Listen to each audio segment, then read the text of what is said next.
Next on this edition of the Intersection Podcast, it's the online opinion editor for the Washington Times. Her name is Cheryl Chummy.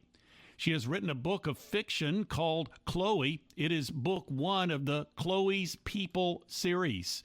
In our conversation, she reminded us that children who have troubled backgrounds grow up into wounded adults and challenges Christians to respond with compassion. Here now from that meeting house conversation is Cheryl Chummy. You really have to apply to yourself the principle, there but for the grace of God go I, because it's 100% true. If you were raised in the same circumstances that homeless person sleeping on the street was raised in, that very well could be you.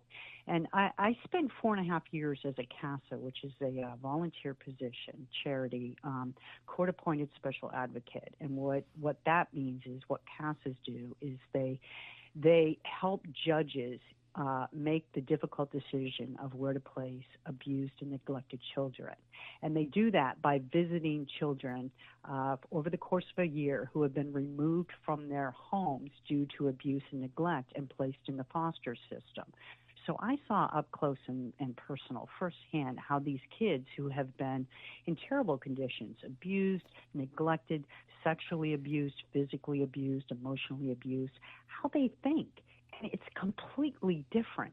And if you can picture yourself at the age of 4 or 5 years old being raised by somebody who hits you or sexually abuses you, and then fast forward 20 years and see where that leads to someone sleeping in the streets, right? And if you're not blessed enough to be, placed in a home with a parental structure that is based in biblical values, then this very well could be you. So you ask, what can the church do?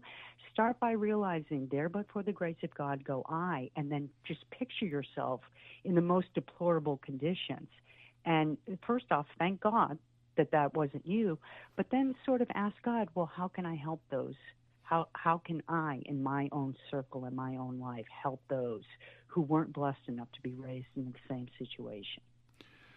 You are listening to Meeting House here on Faith Radio, online opinion editor for the Washington Times, Cheryl Chummy, joining us today. She's written this book simply entitled Chloe, and we've been talking about the character of Chloe and some of her characteristics and the circumstances in which she was brought up. And you've had extensive career in doing reporting. You write commentaries, you host a podcast. You've observed areas of government and its actions. And so do you see, based on your overall experience, do you see that there is obviously there's a real opportunity for the church, and that's something that, as you mentioned, you want to communicate through the book, but do you find that we may, just as a culture, tend to look at politicians and policy and government as being the answers to some of the issues that we face, and we have found an inability for those whom we are looking to save us to actually do the job? Absolutely. And that leads to, first off, why government has grown so big, and we in America are now headed down a path of socialism/communism/collectivism, which is completely contrary to the idea of God-given individual rights and liberties, the concept of American exceptionalism, right? So that's why our country as a whole, as a society, as a government, is treading down this perilous path. We're at a crossroads. Are we going to be a land of liberty, or are we going to be a land of tyranny? But second off, when you remove God from society, as we've done in America, it does put government in the position of being the provider for all. And even we in the Christian community get sucked into that mindset and forget that Jesus never commanded us to take from one in using government's force to give to another. He commanded us individually to reach into our own pockets and out of compassion and love for him and our neighbors to give and help another.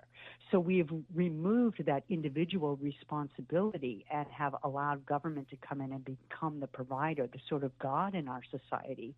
And then that leads the Christian community in America, the church, down this path of more socialist in mindset. And so, yes, I see that as a sort of double-edged sword, that we're facing this battle in America to really, in the end, bring back the idea of God-given individual liberties and rights, which means we put God first, keep government second, and it has to start and end with the church. Cheryl Chumley here on this edition of The Intersection. You can find her online at Cheryl Chumley, CHUMLEY.com.